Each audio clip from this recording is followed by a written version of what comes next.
First tonight, the deaths of those 3 firefighters has really pushed a little momentum forward addressing Baltimore City's vacancy since it happened earlier this year.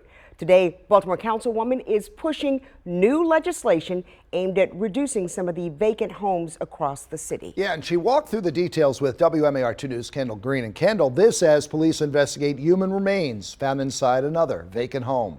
Yeah, good evening, Jamie and Kelly. Police tell us Friday evening they found someone dead inside of a vacant home on Pennsylvania Avenue.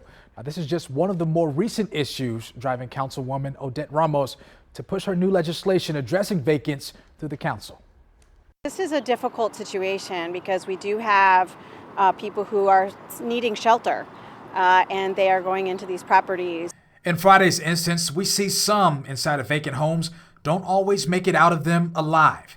Councilwoman Odette Ramos says Friday's discovery combines and reinforces 2 issues the city needs to solve. We've got these vacant properties that nobody's taking care of, but also the fact that we don't have enough affordable housing to help people. Her legislation aims to make property neglect a more expensive practice for absentee owners of vacants across Charm City, explaining her proposed use of in-rem tax sale foreclosures. The city can take the property out of tax sale and foreclose on those liens only if it's vacant and the value of the liens is over the value of the property. Her legislation, simply put, would make property neglect more costly within city limits.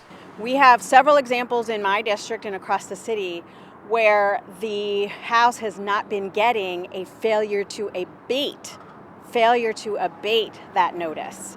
And that citation is pretty high, but my bill would get the citation up to $1,000. The initial citation, she says, would be the first part of a series of actions if necessary.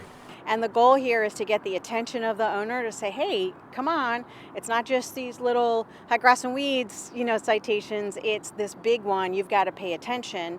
And if they don't, we keep citing them because my bill says that every day is a new citation, is a new violation. And eventually they would lead to foreclosure. Ramos' second bill aims to expedite that foreclosure process in the courts, creating a separate docket for those specific cases. The message that this sends to those who are just leaving the properties derelict is you can't do that anymore, or we're going to fine you, and we're going to fine you significantly, and we're going to fine you substantially to be able to deal with your homes. And if you don't, we will foreclose on them. Now, that legislation isn't the only vacant home item on the city council agenda tonight. Right now, Council President Nick Mosby is introducing 3 bills focused on the city's vacant home problem.